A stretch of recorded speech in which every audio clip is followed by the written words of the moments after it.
Okay, fabulous. Hi, everybody. Thank you so much for being here with me today. My name is Professor Kelsey Kohs. This is the Divination Academy, and this is my bonus class on the history of Santa throughout time and throughout cultures. Because there actually is quite a few different stories when it comes to him. I'm really excited to go over this. We'll start with Odin. We'll work our way through Saint Nicholas. We'll talk about Krampus a little bit. There's some interesting new theories coming out actually about Krampus's origins. I'm going to talk about them. I'm going to put a disclaimer on this before we get there. I haven't fully been able to completely verify if they're valid or not, but I'm still going to bring them up just because people are talking about them. So I'm still researching them and if I agree with them or not, but I will still talk about them. Yeah, I'm really excited. So thank you for being here. If you're watching the replay, please check out the website, our YouTube page, and our Facebook, and send us a DM on our Facebook to enroll. So, does anybody need the study guide before we get going? Otherwise, we will jump right in. Oh, this is a really weird angle. I don't like that. Okay, so we will get in going. We will get in. I don't see that anybody needs a study guide. Fabulous. Okay, so Santa Claus. Arguably, actually, one of the most beloved and well-known mythological characters to date. I will hands down say that he's probably arguably one of the most well-known, the one that, everybody's always typically super excited about. But yet I feel like so many people don't know the actual many different histories, like the history of him and this whole story that revolves around him. Big reason why I'm doing this class is I keep seeing everywhere all over social media how Santa Claus is literally just this mythological being that was created in the spirit of goodwill and gift giving, and that just simply isn't true. He isn't mythological. He actually is based on a deity. He's also based on a real individual human being who actually lived and walked on the earth. And then he also has some other counterparts that come into him as well. So that's a huge reason why I'm doing this class. A, it personally irks me, and B, I want to spread the knowledge of what the actual history is when it comes to Santa. So he hasn't always been this super like big belly, jolly, red suited guy. Also, I'm going to talk about people sit here and claim that Coca-Cola is the reason why he looks like that, and that's actually not true either. They won't even claim that themselves. So I'm going to break that stigma too. Yes, Coca-Cola helped like solidify it like socially, but it actually wasn't them who turned him into this big, jolly, red suited, like rotund, big belly grandfather gift giver guy who has his reindeer-drawn sleigh and he just loves to give children gifts, and that's who he is. But again, there's actually a lot of other depictions of him, and he's evolved over time. Some of the stories that include him will be St. Nicholas, which we'll go over. There's Sinterklaas, there's Father Christmas. There's also Krampus who's involved. He's tied actually to St. Nicholas. And then Odin. And we'll talk about that as well too today. So although, like I said today, he's typically seen as attached to Christmas, and he's typically seen as attached to Christianity. Yes, a lot of his origins can be traced to an early Christian bishop. Also, he's referenced as a monk. So there's also that as well. But there's arguments on that. Yes, a lot of his origins can be traced to him in the 4th century, but we can go back even further, and the similarities between Santa Claus and Odin it's very prevalent. It's very, very prevalent there. And Odin was obviously around for much longer than the 4th century. So like I said, yes, a primary part of his influence is going to come from St. Nicholas, and we're going to talk about that. But I don't want to gloss over this whole fact that like his similarities to Odin are massive. So if you don't know who Odin is, which I'm pretty sure most of you do because you've been to a lot of my other classes, he's Norse Allfather. He also is known as the Yule Father, or for Yule, which is, if you didn't take Burn Out My Yule class, definitely check out that study guide in that class as well, because I go into great detail about this with him. So for him to be attached to like this winter solstice, for him to be attached to Yule, to him to be attached to this time, he was attached to this time frame much, much before St. Nicholas was, much before Santa was. Like it's literally it's a very big theory that that holiday is literally named after him, after Odin himself, because his name literally translates to Yule Father. Other aspects about him that are very, very similar to like the Santa Claus story, if you think about the appearance, he may not be like, he's not painted as like this big rotund, like big belly guy that we see him now, but you'll see him in cloaks, and he's, got the long white beard, and, you'll see him a lot of times in red cloaks too. You'll see that often. The red also comes from the Pope, and I'll talk about that later on, where that color comes from. But you see that similarity as well. You also see the similarity when it comes to like the horse-drawn sleigh and the shooting across the sky and the coming across the earth, and all of that directly can correlate to Odin as well. When it comes to his steed Sleipnir, his eight-legged horse. And it is said that during Yuletime and during the winter solstice, that is when the wild hunt would happen, and the two of them would be literally this procession of just like beasts and things to bring up the souls of the dead and to collect them and make sure they stayed on the right side of the veil. That they were doing that during this time. So you can really draw that similarity to where, they're seeing, Sleipnir, this eight-legged, eight, by the way, is the original number of reindeer. So there's that number as well. So you see, eight-legged, horse coming across the sky, and then he's, carrying, Odin with him. So it makes perfect sense for this visual to correlate to that Santa experience, plus the time that it's happening, all of that. So it really, really ties into a lot of that. Another part of it too is during the winter, when it came to Yuletime, when it came to the holiday of Yule, the children were actually said it was a very, very common tradition to where they would actually put, straw or carrots or like gifts in their boots near the chimney for Sleipnir to make sure that, if Sleipnir had a snack while he was going through and they were protecting them from the souls of the dead, and going through and going across the wild hunt, and to make sure, they were appeased and they didn't get actually swept up into the wild hunt as well. So that you see that correlation with the chimney coming in, you see the correlation, with stockings and gifts right at the chimney. You see that correlation there as well. And you also see that, like I said, it's like a little reward, and that gift giving, that idea. And again, this is going to cross over to St. Nicholas as well, and I'm going to talk about it as well. But you see, like, there's just this massive correlation between Odin and who he was, the time of the year that he was so important, these traditions that revolved around him, and how you can see that Santa really, he started there. Like, if you really, really think about it. And it makes perfect sense on why then in the 4th century with St. Nicholas, Christianity, when they were really hammering down on the conversion, when they were really hammering down on the deliberate manipulation of holidays and sacred times, that they were like, okay, we need to do something about this. We need to make sure that like we have a story in place that's going to make sure that we can continue this very manipulative conversion, this very manipulative takeover of holidays and sacred times. So that's also a big reason why I wanted to point this out, because St. Nicholas is very heavily steeped in Christianity, but there is the pagan tradition. There is the reason for why this happened and why that story came to be. Because otherwise it really doesn't make sense for Christianity to have a Santa Claus. It makes no sense. They have so many other ways to try to get children to behave and to instill fear than Santa. This was simply just because they needed a way to be able to convert this story over. So again, huge reason why I'm talking about this. Okay, and again, like I'm talking about too, like we don't know the exact extent of Odin and how much like the extent was that he had on Christmas, but this is what I believe. This is what a lot of people believe. This is, it can be a big point of contention, but this is a theory that I go from. Santa started with Odin. Yes, there are things that come from St. Nicholas, and I'm not going to dispute that. But this was where this legend started. Okay, so before we move on from Odin, I'm going to jump in the chat, see if you guys have any questions, and then we're going to go to St. Nicholas.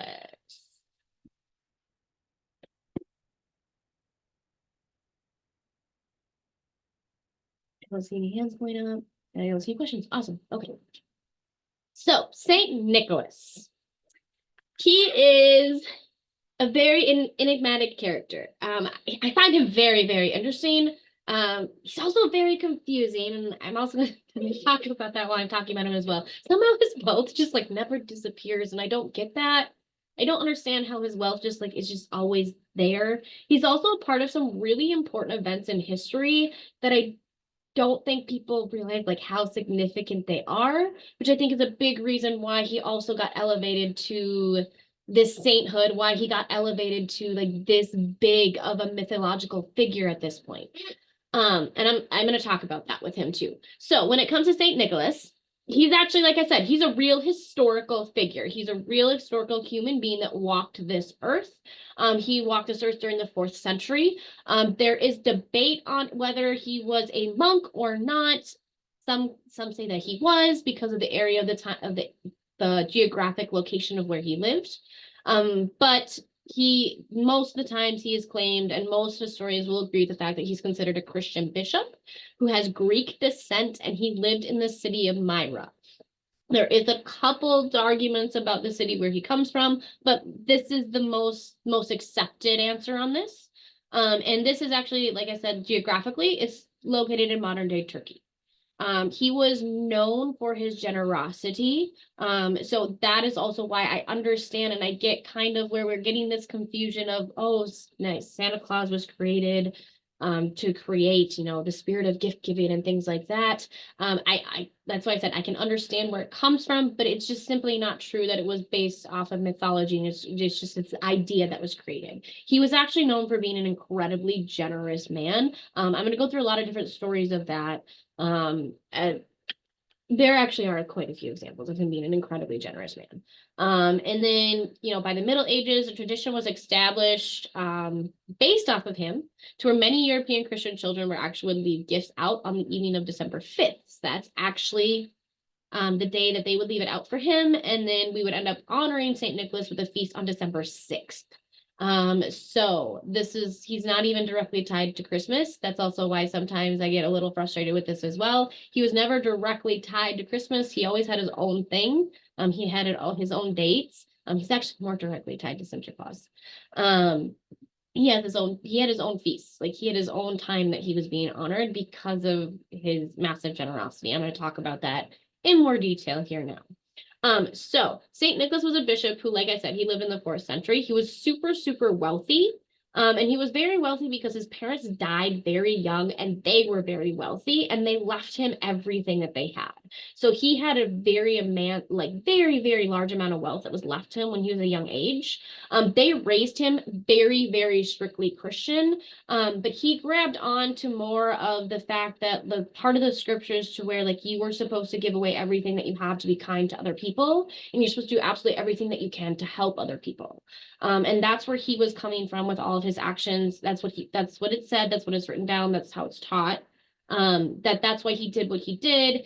And he continuously, repeatedly would just give away parts of his fortune. He would continuously, repeatedly, just give away, things for no reason, to people, to those in need. He would go around and he would just do acts of kindness to help those in need. The most famous story about him, there are going to be some details that differ, and I'll talk about the details that differ when I get to them, like I always do. But it actually has to do with why we have the stockings, according to when you come to the St. Nicholas theory. Again, I talked about why I think it's a thing because of Odin, but when you look at it from, the Christianity perspective, which, as much as I wish we didn't have to, it influences a lot. We have to talk about it. So from this perspective, from St. Nicholas, this is their reasoning for why stockings get put up and why presents and all of that. So the story goes, there was a poor man in the village who had 3 daughters. And because he was poor, he didn't have any money or enough money at all to be able to pay a dowry for any of his daughters to be able to get married. So if you don't know what a dowry is, the dowry was a sum of money, or, sometimes they would trade other things as well. It was a form of payment to be paid to the bridegroom by the bride's parents on the wedding day. It was in exchange. It's a super patriarchal thing, and I don't like it, and it's dumb. But that's what it was. That's what it is. So he didn't have any funds to be able to do that. So his daughters, they couldn't get married. And apparently Nicholas had heard about this. He had heard that this was happening. He had heard that this was going on, and he felt for this man. He felt for this father. So then one night he decided to secretly, in the middle of the night, go up to this home and he had brought with him a little tiny baggie of gold, and inside, like a small amount of gold that would be enough for a dowry. And so he decided that he was just going to, this is where some of the stories differ. One of them is that he threw the gold down the chimney and into the house. And because that's where, stockings and socks were being hung to dry by the fire overnight, the bag had fallen into the stocking, and that's where it was found. Some other versions of the story say that when it came to the first daughter, the bag of gold was just thrown at the window and it was found on the ground. When it came to the second daughter, the bag of gold again was found through the window, thrown through the window, and it was just found, sitting on the ground.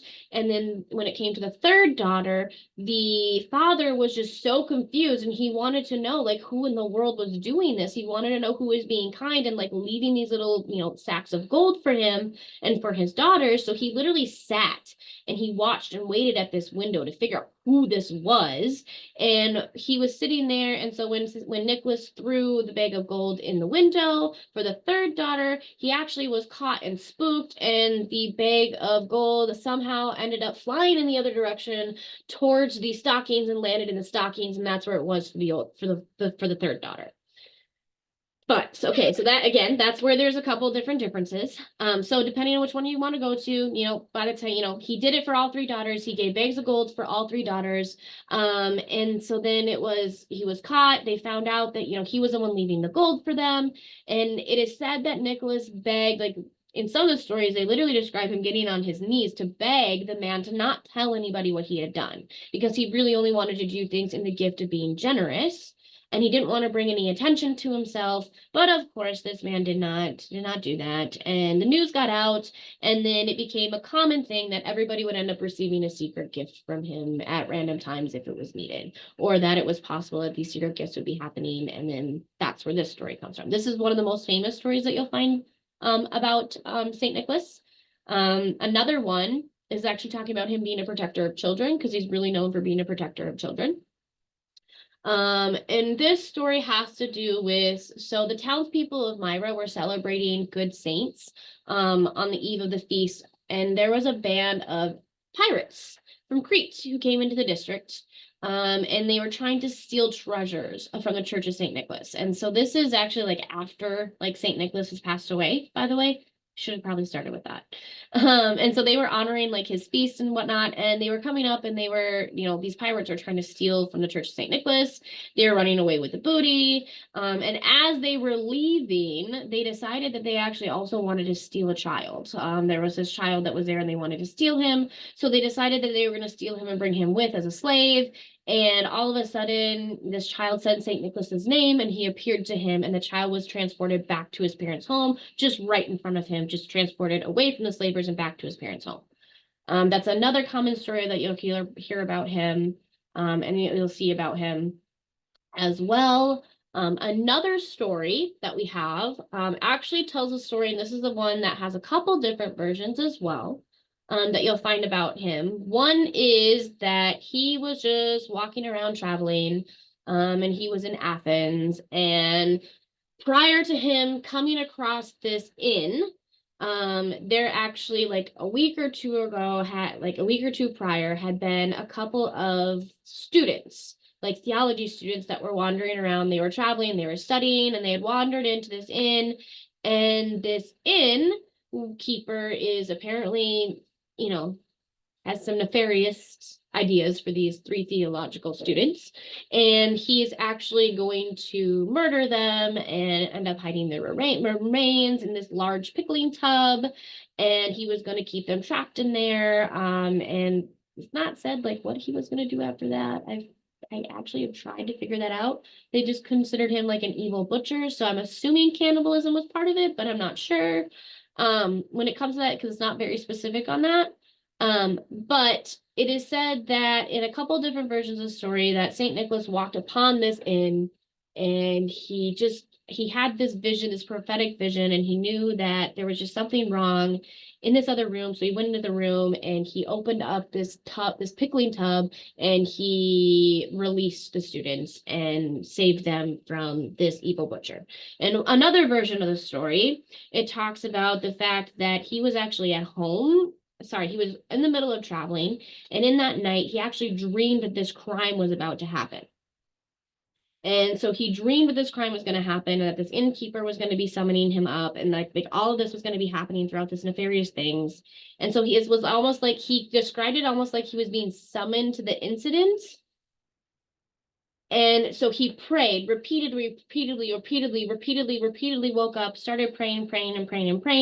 And then he was able to actually bring those boys back to life. They had already been murdered in that version of the story. And so he was able to bring them back to life. And then that evil butcher was able to be brought to justice. In another version of this story, it is said that he was just wandering through the woods in Athens, and he came across this random home in the woods. And he just had this very bad feeling about this like sealed barrel that was in the corner. This super bad feeling about this barrel that was in the corner. And he decided to go over and, take a peek at it. And he started praying while he was looking at it. He opened up the top and he ended up releasing 3 children, 3 male children that apparently this witch inside this home was going to be using for sacrifices. There's also another version of the story to where there's so many different versions of this story. There's also another version of the story to where, wait, I already did that one. Never mind. I think there's all the versions. Actually, no, there were 4. Yeah, I went through all the versions. I apologize. I went through all the versions of that story. I apologize, guys. There's a lot of different versions of that one. So I needed to make sure I went through all the different versions. You'll also see him talked about with sailors as well. He's a patron saint for sailors. So you'll hear that talked about as well. Because there was actually several stories of sailors being at sea. They were incredibly terrified. So they started praying to Saint Nicholas. And he literally would appear on their vessels. They would literally see him and he would appear on their vessels. And then all of a sudden the seas would be completely calm and they'd be able to continue forward safe. There's also stories of him saving his people from famine and sparing the lives of those that have innocently been accused because he stepped in or he's paid things. He's known as being a patron saint for pawnbrokers, scholars, orphans, like a lot of different things. Like they attached him to a lot of different things. Okay. I'm going to jump in the chat here just to see if you guys have any questions quick here about any of the legends and stories that have to do with him. We're going to talk a little bit more about his life and how he kind of got to the sainthood, and then why and how the church kind of changed him into Santa Claus. Okay, I'm going to jump in here. Go ahead, honey. I was just going to ask the 5th, when kids left out presents for him on the 6th, on the feast day, isn't that when it said in exchange for the presents that St. Nicholas would leave candy in the shoes for the kids? Yes, there is, yes. In some cultures, yes. Okay. I'm trying to remember specifically. I'll get there. Yes. Okay. Yes. Okay, I didn't know. I want to make sure I had my dates right. Yep, nope, you're good. Okay, does anybody have any? Oh, Paul joined. I didn't see that. Anybody have anything else they want to add? Any questions so far? And again, there's a lot more stories about him that you can find. A lot more. I just picked some of I think the 3 main ones, and then the one that has the most variations too, because I also wanted to talk about the fact that that story has changed so many different times. Okay, so St. Nicholas, who he really was as a person. Again, I've talked about this a little bit. He was raised as a devout Christian. His family and his parents were super wealthy, and they end up dying during an epidemic. He lived his life based on the words from the Bible. This is what he chose to live his life by, was sell what you own and give the money to the poor. That's a specific quotation he was always quoted. He dedicated his life, according to most people, serving his God. He was made a bishop of Myra. Again, there are a couple different arguments about this. Some people claim that he was a monk. Other people claim he was a bishop. It just depends on which scholars you're looking at. Most accept the bishop, though. He became known, like I said, throughout the land for his generosity and helping children. And then when it comes to further later on in his life, he was actually exiled from Myra. He was also even imprisoned, which this part of is a big reason why I think he also got elevated to that sainthood, is because, you know, he has that story of being persecuted. He has that story of, you know, martyrdom, kind of. Granted, he didn't give his life for it, but still. But he was actually put into prison underneath the rule of Emperor Diocletian. But then he was released underneath Emperor Constantine. He was actually also attended the Council of Nicaea in 325. If you don't know what the Council of Nicaea is, I very much recommend looking into that one. That's where a lot of big decisions about Christianity, the Roman Catholic Church, were made. That's when decisions of like some of the books of the Bible to not be kept in there were decided to be kept out. Like this council was a really big deal. It was pretty influential. And to see the saint here that's later elevated to, like, to see this bishop here that's later, you know, elevated to Saint Nicholas, he's elevated to sainthood, and then he takes over as a mythological being to try to take over and convert paganism, I think it's not coincidental at all. I think that's a very important fact to remember and to sit on. It is said that no one really knows when exactly he died. They don't know like when exactly it is. Most think and seem to claim that it was 343. I've also read and seen 345. I've also read and seen 352, but they do all agree that it's December 6th. I see December 6th across the board, but I see varying dates. So that's why I say like no one really truly knows, because I keep coming across like those 3 different years. And then in 1087, his bones were actually stolen from Turkey, because there was a lot of stuff geographically and culturally going on. They claim that they were afraid that because that the bone, like, it would be destroyed, because of, you know, war and some things that were going on geographically in that area. They claim that that's why, but they were actually stolen by a bunch of Italian merchant sailors. They stole his bones and they brought him back to an Italian port of Bari. And that's actually where they're kept to this day. They're still there. There's a church there that was raised. It's named after him. And it's actually even said that still to this day, on feast day on December 6th, they actually carry his statue from the cathedral out to sea so that he can bless the waters and give them safe voyages. So that is where he's laid to rest. That's where he's at now. There's a big, huge church there. There's a huge even center that's all revolved around the history of him and who he was. I put a link in the study guide for you guys if you want to look at that and any information of that. So when it comes to how St. Nicholas became Santa Claus. So in the 16th century in Northern Europe, after Reformation, the stories and traditions of St. Nicholas actually became kind of unpopular. But you had this in my opinion, you had this these pagan traditions that are already kind of around of delivering gifts. And you had Odin that had that experience coming across up in the north as well. And you had all this going on that they needed somebody to be able to do it. Like they needed somebody to be able to take over that part of the culture. They needed that to be able to do the manipulative conversion, to be able to take over that part of that holiday. Because you also have to think there's other cultures that have this as well. Because you have La Befana as well. You have a couple other, why am I drunk blind? Like you have Gryla as well. Like you have a couple other figures around this as well throughout paganism. So it's I don't feel like they could have ignored it. So it became a thing. He came kind of a thing in the UK and in England, and he turned into Father Christmas at that point, instead of St. Nicholas. And that's kind of when he morphed into more of that Father Christmas spirit, that old man Christmas spirit. And it shows up in a story, and it plays during the Middle Ages around the UK. In France, he ends up also being known as Père Noël. In other countries like Austria and Germany, we have the Christkind or Christkind. I'm probably pronouncing that wrong as well. Just if you want to go over me, go ahead. In the Netherlands, that's where you also have Sinterklaas, which is very, very directly related. Like if you look at Sinterklaas and Saint Nicholas, the comparisons are they're uncanny. And I'm going to do that in a little bit later for you. And that is where you get the really big transition from Saint Nicholas to Santa Claus as you see him now. That's when you start to see that movement, because there was a huge movement of Dutch settlers coming to the United States.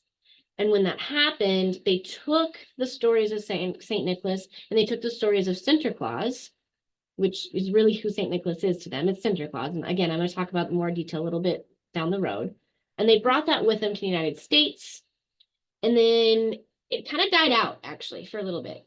It didn't actually pick back up until again about the early 1800s, when there were writers and poets and artists that really started pulling out that stuff and started talking about it. They rediscovered these old Dutch stories. They rediscovered these old Dutch stories about Sinterklaas and Saint Nicholas, and they started reworking these stories and they started changing them. And that's when we get Santa Claus. That's when that starts to change and become Santa Claus. That's when that name comes about. He starts to morph and change a little bit more in 1821. When we have a new anonymous poem that's written that people really, really fall in love with, called Old Santa Claus with Much Delight. It was published in New York. There's a couple other published poems that were published during that time as well in a book that talk all about like the loveliness of Christmas and how we see it now. In 1823, there is another super famous poem that comes out, which is A Visit from St. Nicholas and 'Twas the Night Before Christmas. That's when those were published in New York. And that ends up kind of where you start to see a little bit more of that like chubby, plump, the right jolly old elf. You start to see a little bit more of the, sleighs and the tiny reindeer coming about is when you see that, when that poem's published and that starts to come out. And then around that same time, you also had the poem come out, which is A Visit from St. Nicholas. This is where the reindeer are introduced. Because up until then, like the reindeer, like I can't find them anywhere. Like I don't see them anywhere until this. If I'm wrong, you can totally correct me, and I would love to. I would love to hear about it. But you don't see the reindeer. That's like not a thing until that poem is published. And originally, you only had Dasher, Dancer, Prancer, Vixen, Comet, Cupid, Donner, and Blitzen. Rudolph's not a thing. Rudolph's not a thing until 1939. And then Rudolph becomes a thing. We learn about him actually in a book that's written by Robert L. May. And he's actually part of a department store. So they're trying to add to that story. And then he becomes part of the cartoon and the famous song in 1948, 1949. So originally there's only 8. I also wanted to point out on that and emphasize that again, because when I talked about Odin, when you see the characteristics between Santa and Odin, this is another one of them. Sleipnir has 8 legs. Originally, Santa Claus has 8 reindeer. And then in 1902, it starts to become a lot more famous. You start to see him change a little bit more. And let's see. Yeah. I'm trying to think of how much more I want to go into this about that. And he kind of doesn't change much more after that. Coke gets involved, and I'm going to talk about that too, because there's this great big urban legend that says that Santa's red suit was designed by Coca-Cola and all this other stuff. And there's this big, huge conspiracy theory that, Coke owns Santa and all these other things, but that's actually not true at all. Coke actually won't even, they will fully openly say, nope, we didn't do it. We took the inspiration from actually Thomas Nast. And this was in a magazine of Harper's Weekly that he published an illustration in January of 1863. And he actually was originally wearing a Stars and Stripes outfit, and then he started playing with it a little bit more and started working with it a little bit more. And then in 1881, it changed. And then it actually became really, really popular around the 1990s and the 1930s, where you see him with his big belly. You see him with the big red coat. You see him with the smoking the pipe.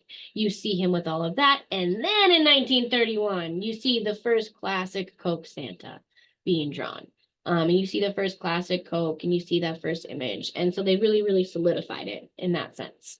when it comes to Santa and history, when it comes to department stores, I wanted to touch on this as well because I think it's weird. I've always thought that this was just so weird and capitalism, awesome. Um, so they actually Macy's is the reason for this. They claim to be the first store to have Santa visit them in 1861 and 1862. But you can also claim that James Wood Parkson, who actually had he had a confectionery shop in Philadelphia, he had Santa also entertaining people in the 1840s. But big overwise Macy's is the one that claims it in 1861 and 1862. And then he was added in 1924 to the finale of the Macy's Thanksgiving Parade. And then it just became bigger and bigger and bigger and bigger and bigger after he was added to the film in Miracle on 34th Street in 1947. So he just became more and more and more a part of society, became more a part of stories. And then by the 1920s, it was literally absolutely unheard of to not have a Santa fixture in the United States in department stores. Okay, so before I dig into Sinterklaas and we talk about Sinterklaas and we talk about Sinterklaas versus Santa and Father Christmas and Krampus, I'll jump to the chat and see if you guys have any other questions here. Okay, give me 1 second. Okay, anybody have any questions? Yep, they did come to the Dutch. Yes, that's a point I'm going to talk about too. Thank you, Paul. That I'm actually going to talk about. I meant to. I think I put it in a study guide, but yes, it's actually a super common theory that I learned this in the last 3 years, so this is new for me too. That the reindeer are actually most likely all female, because male reindeer lose their horns in the winter, like Paul said.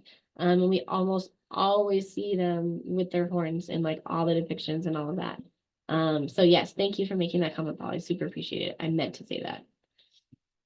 So thank you for touching on that. Does anybody have anything else that they want to add or any questions at all so far?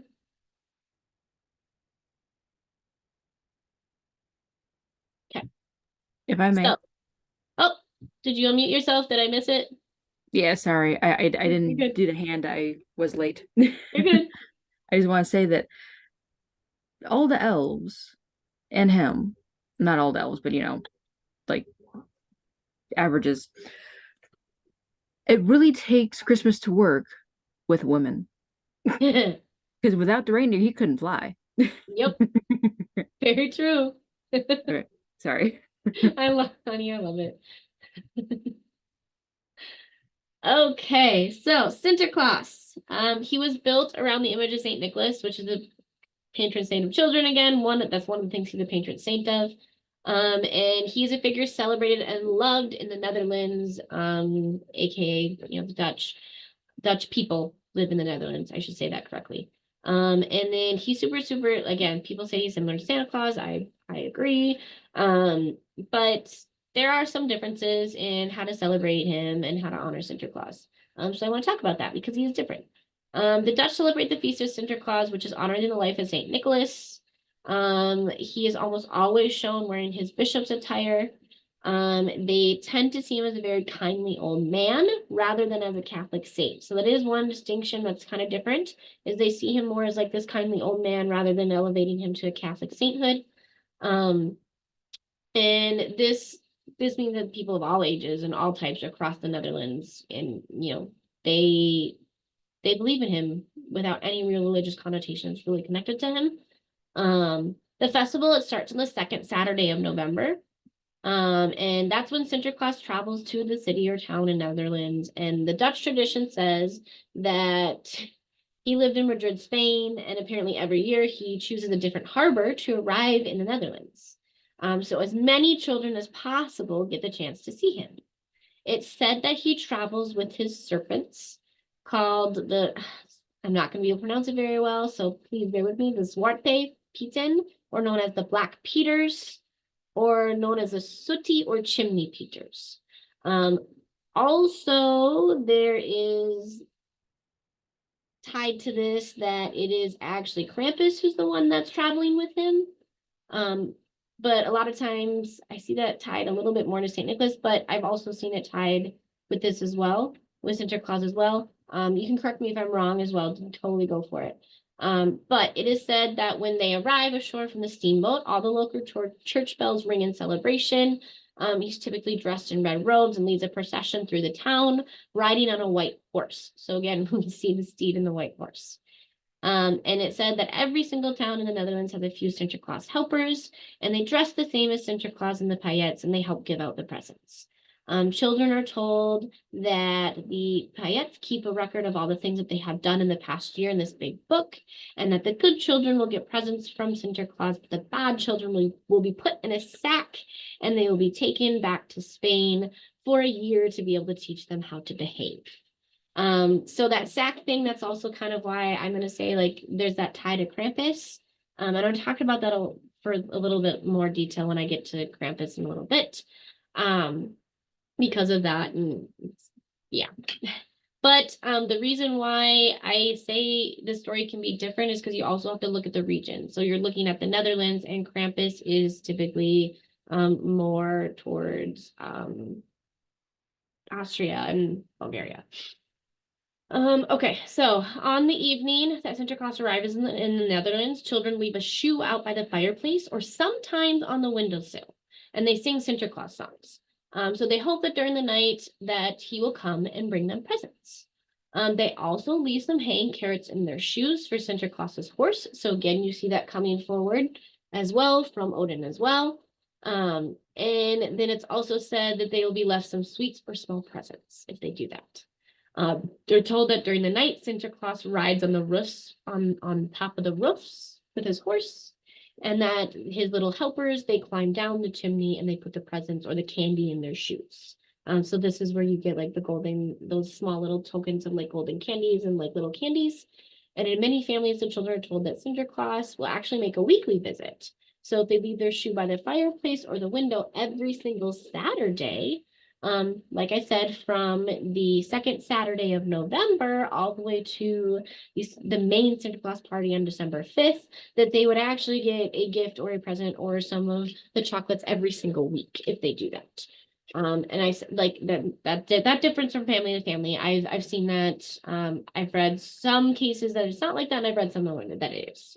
When it comes to the Feast of Sinterklaas, Santa Claus was born in the 3rd century. Oh, I say that a lot? Why do I say that so many times?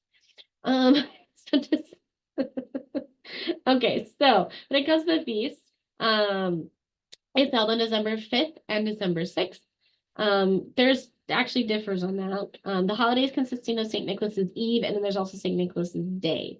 It's observed by exchanging gifts and chocolate letters with the recipient's first initial on them. It's also super customary to make like good-natured fun and have pranks and like humorous poetry and things like that about your friends and your loved ones, or to do homemade gay gifts. So this is where you see that gay gift tradition popping up again, like I talked about during my Yule class. And then it is actually super, super common to give presents on Sinterklaas and during Sinterklaas.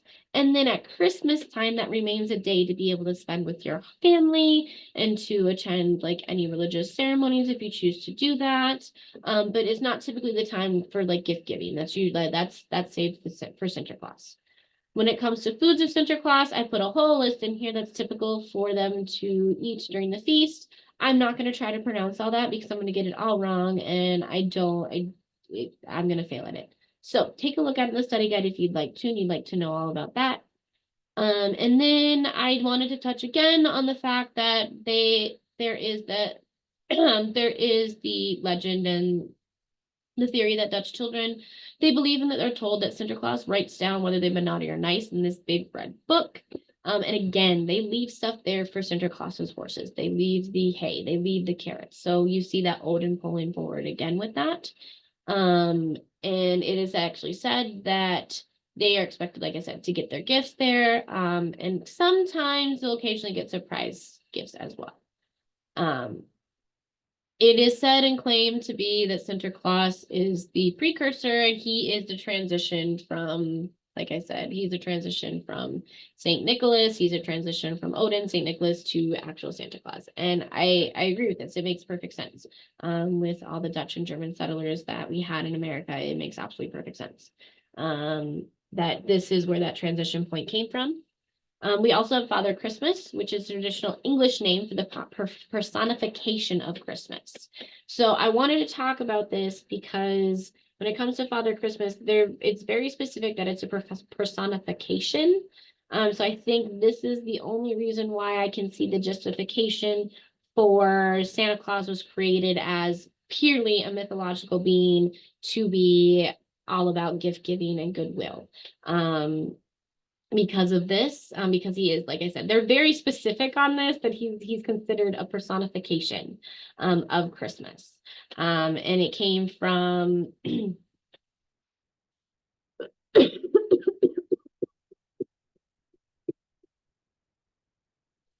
he comes from English folklore tradition, but it really developed in the late Victorian period to where he really was personified as like this personification of Christmas and the spirit of gift giving. They consider him to be, I am so sorry, guys.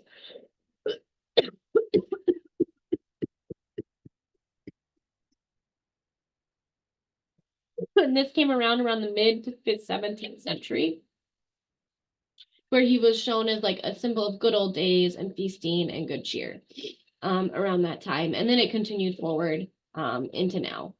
He really hasn't changed that much when it comes to Father Christmas.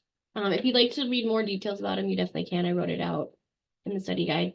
There's just not much more on that concept, to be honest, unless you guys have something to add. I'll jump in the chat and see if you guys do. I am so sorry. My asthma is getting really bad right now.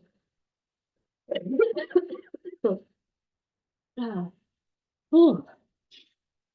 Okay, I don't see. Honey, go ahead. Just kind of slightly off-topic question and one Yep. common comment, drink something, that may help. Yeah, I know. Okay.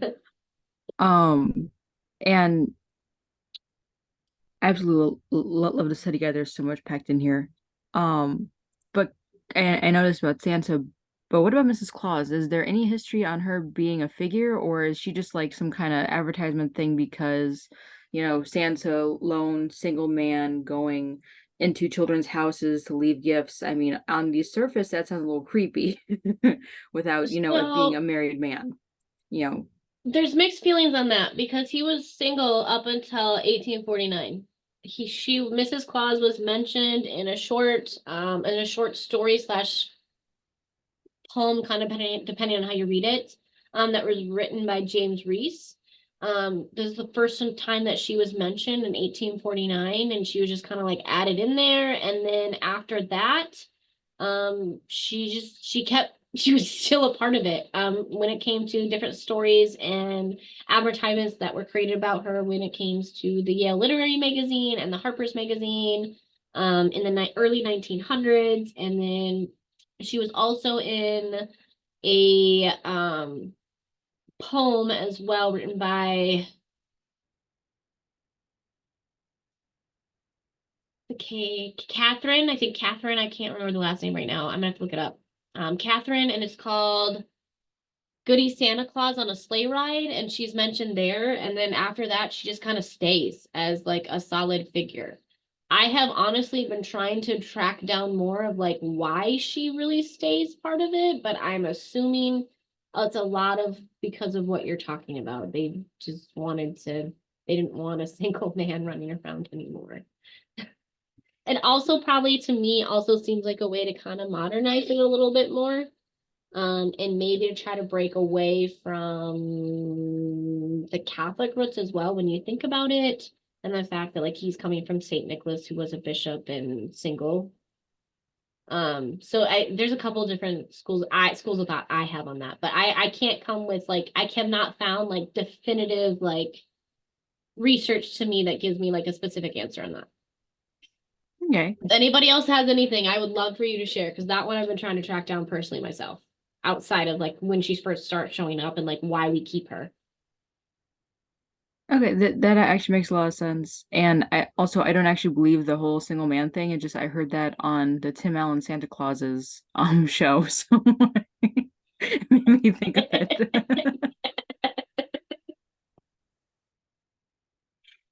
yeah, it makes sense culturally though, as much as I don't want it to, it makes sense. Okay. Whew, okay, any other questions, guys? I have one more.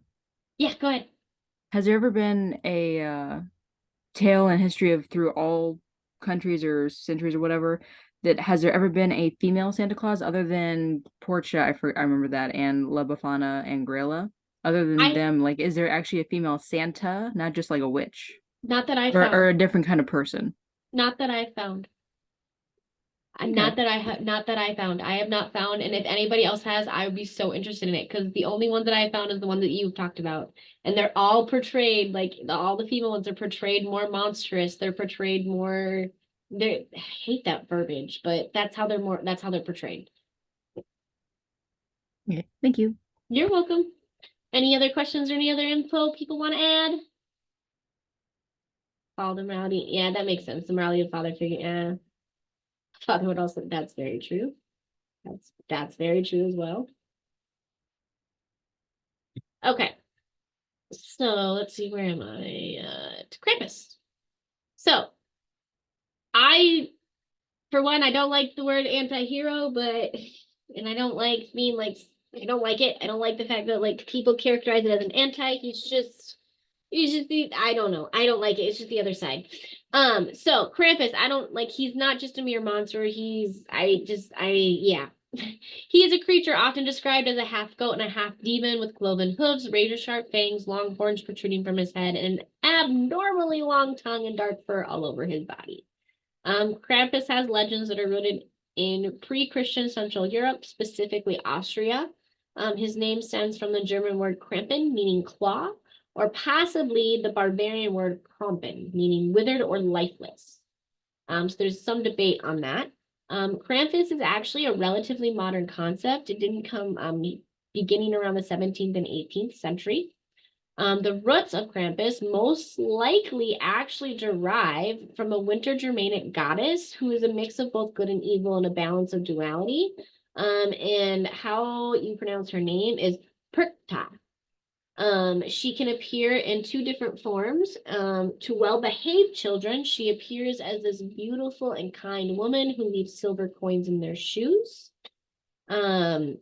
However, for children who misbehave, she manifests as a terrifying, hairy demon who would slice open children's bellies, take out their innards, and replace them with hay, dirt, trash, or rocks.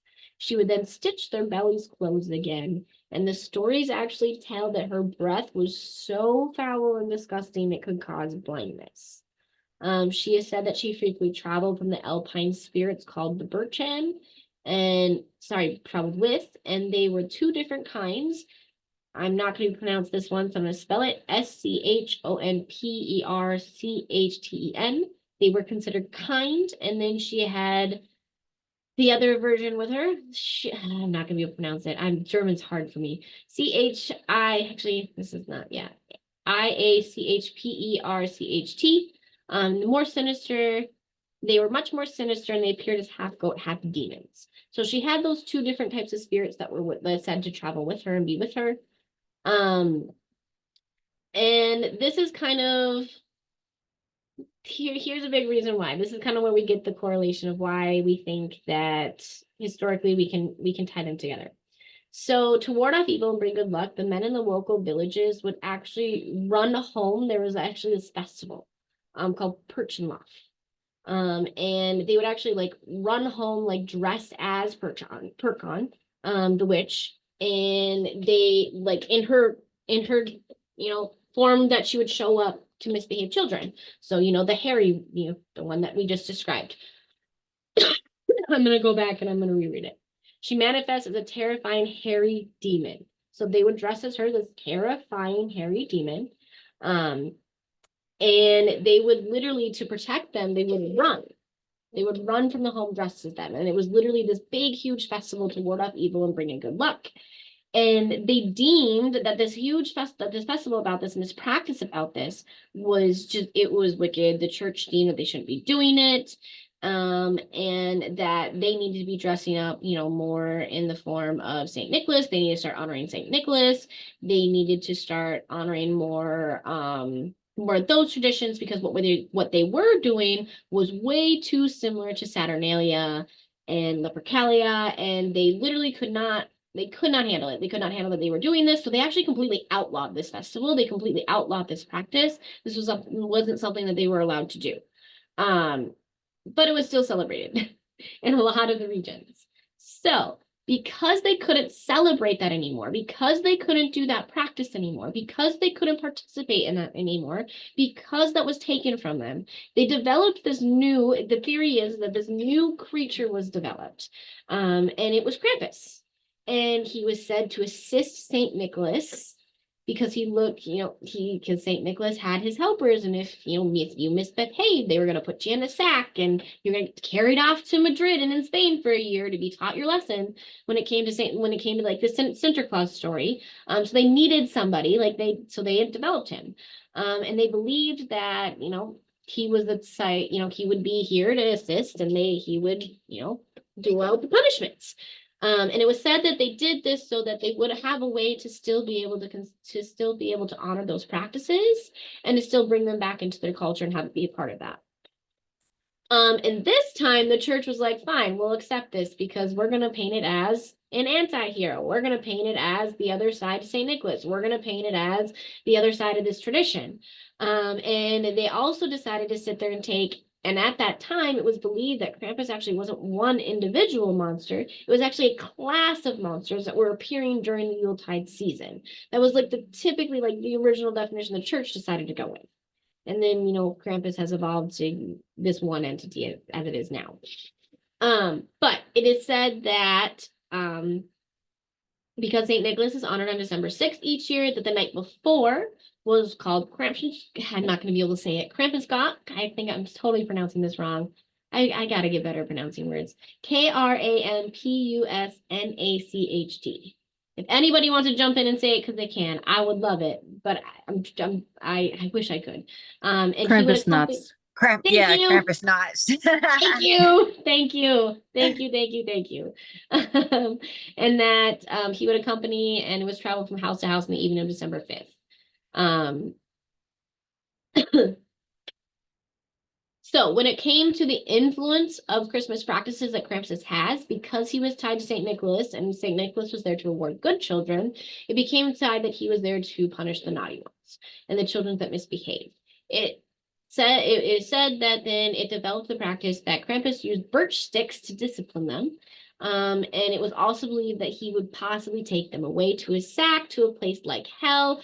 Otherwise, like I said, if you look at Sinterklaas, they told the Dutch children it was Spain. So apparently Spain was hell, I guess. It was also I'm sorry, I can't get over that one right now. And it was also believed that they would even say that in some of the most severe cases, Krampus might actually decide to eat them alive. So there's a couple different stories, a couple different versions, but most of them are you're not gonna like what Krampus does to you. It's gonna be punishment, and you're not gonna enjoy it. Despite his darker nature, though, like I said, the church embraced him. They didn't really push back on him at this point. They embraced him because it was a way to be able to incorporate some of the pagan beliefs that they could not get rid of, no matter how hard they tried. And they just decided to accept it and be able to paint it into their version that they can. Krampus is still alive and a part of Austrian legends, folklore, and traditions today, and a lot of other cultures and countries celebrate him as well.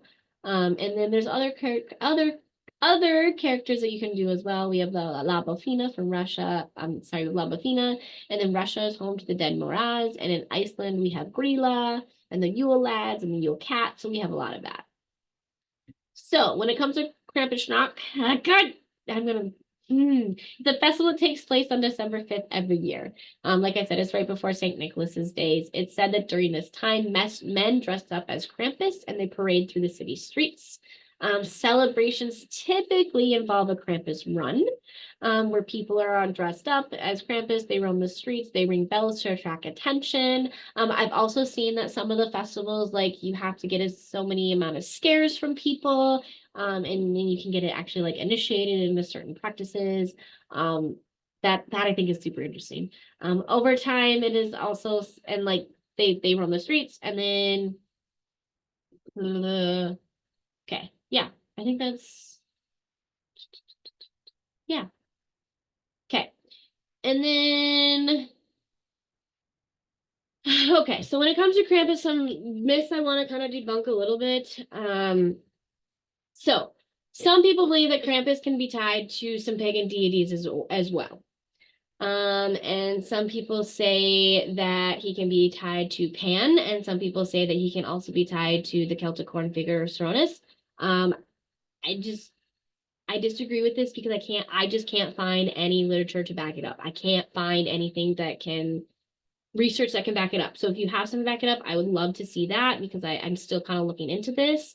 But again, like I can't find that connection. I could definitely see it. I can see how that connection could kind of be made. I just can't find any sources that are really credible with that.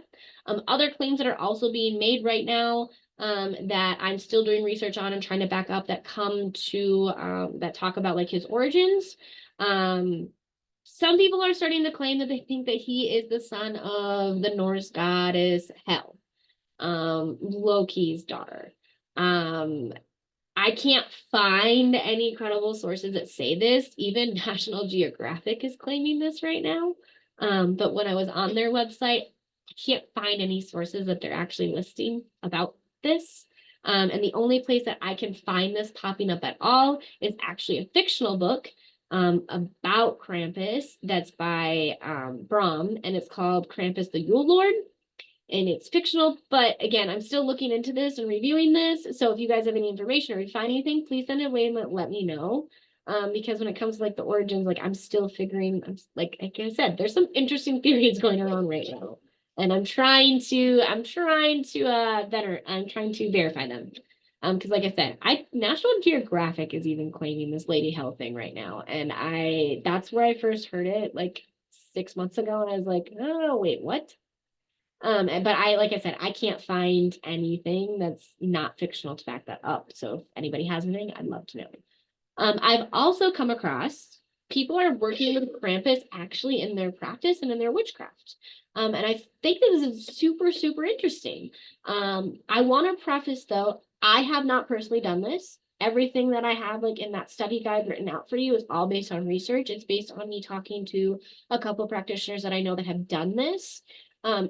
The big reason why I'm saying that I don't do this in my personal practice because I don't agree with this. I don't agree with how they're working with it because they're using it to parent. And I just don't agree with that. But everybody has their own path, and I always teach everything that I find, and I teach everything that I come across. So if this is something that you feel aligns to your path, I put this in there for you. A lot of people are using Krampus apparently to get their house under control, to regain order in their household, to keep their children in line, for discipline with their children, and they're bringing him into their magic for that. Apparently it's had some good results for some people, but like I said, I'm prefacing that this is not for my personal practice. This is solely from research. So I have that in there for you if you'd like to take a look at it. And if that's something that you like to choose to do, I just personally, I'm not bringing magic into my parenting. I'm not going to use magic to parent. That's just not something I just personally don't believe in that. Okay, so that's it. We're at the end of the study guide. We're at the end of pretty much everything I think I had to go over today with you guys.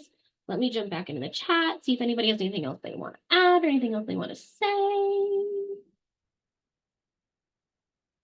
Oh, goodness gracious. Paul, what did you all put in here? That looks, ooh, that's cool. Ooh. Oh, that's a really, really, really cool mask. That is super cool.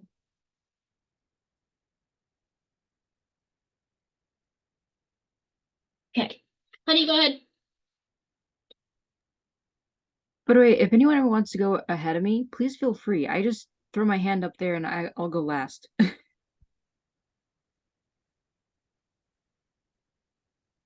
Just saying. Okay. Three things. One, there's this Santa movie that I loved. It was hilarious and so good, called Violent Night. I don't know if anyone's seen it, but it is so good. It's an action movie. But it's Christmas because Santa has to save a drunken Santa has to save a family from a bunch of robbers. It is so good, and previews for this. I recommend it. If you like action movies, I recommend it.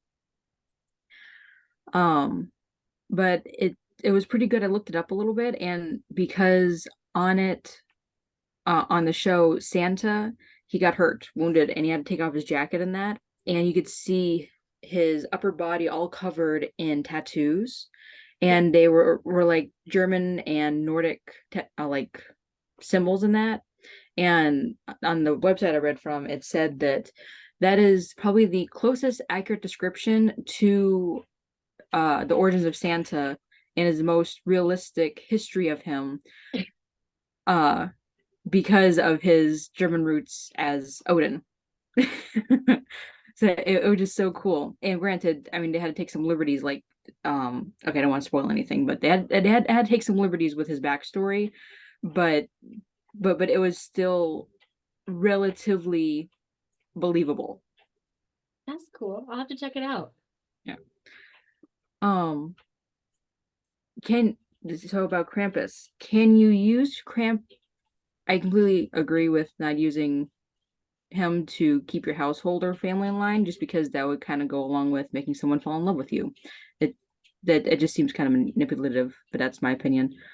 But could you use Krampus to keep yourself in line and work with him that way, to try and have yourself, try and use him to help yourself keep more self-discipline? Huh. Honey, I'm gonna have to get back to you on that one. I don't want to say yes because I haven't come across them being used that way, but I'm gonna look into that one because I could see that. I could see that. I also have heard, I also had read and seen that using him in this way, you could do it for neighbors as well that are like intrusive and annoying. Oh, I've heard that as well. I'm gonna look into that part for you though, honey. What did Paul? Oh, Paul says you need to look into the legend of Blackjack. cool. Okay, I will do that. That sounds neat. Okay, yeah, I'm gonna look into that for you. I'll get back to you on that topic to see if you can use him to like for just self-discipline. Okay. I made a note. Thank you, Katie. I appreciate that. Okay. What else do you got for me? Just one more. Can you also, okay, maybe two more. Could you also work with Santa?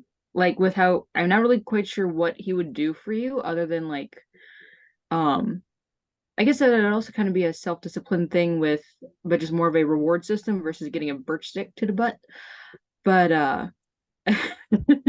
like, but like, I know like you could work with him as, I'm guessing it'd be an ascended master for Saint Nicholas or Odin as a god, but could you work with his like modern reincarnation of Santa and just like work with all of his history, kind of like how you work with, or if one would choose to work with all of like Lilith's history, going through everything instead of picking just one aspect from her from one source of history?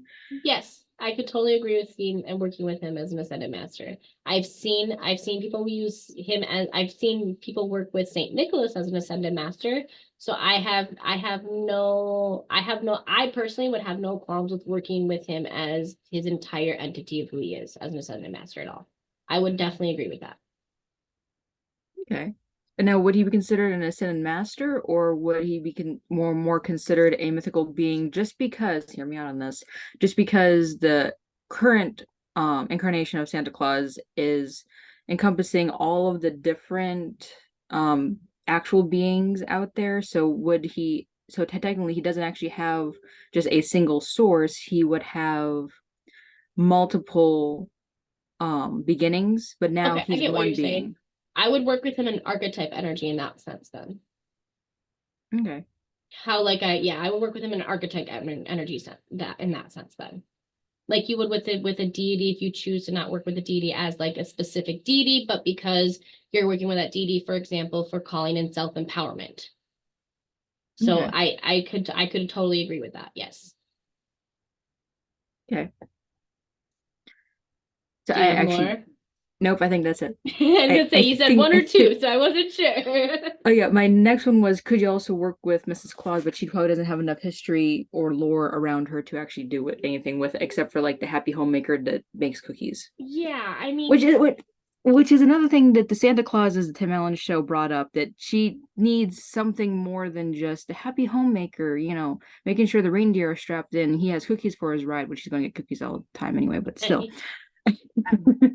So I just feel like she should have more. I totally agree, and trust me, I've been desperately trying to find more for her.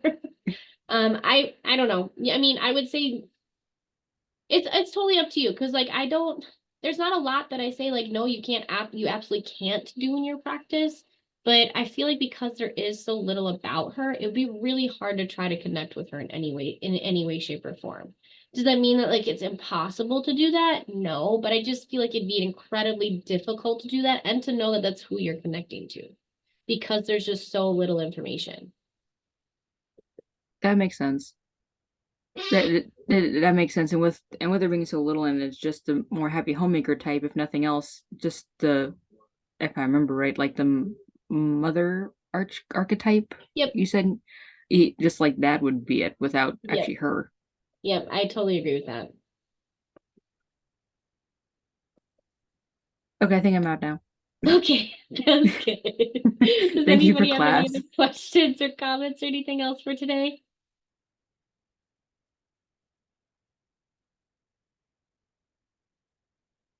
Okay. Well, thank you so much for being here with me today, guys. I super, super appreciate it. I hope I was able to teach you some things today. I hope you took away some little nuggets with you. Um, let's see. I think the next time I am actually doing a class or ceremony, I get a couple days off here. I think it's not till Wednesday. We have a moon ceremony on Wednesday in Cancer. So I will see you guys then. Thank you so much. Have a good day, everybody. Stop recording.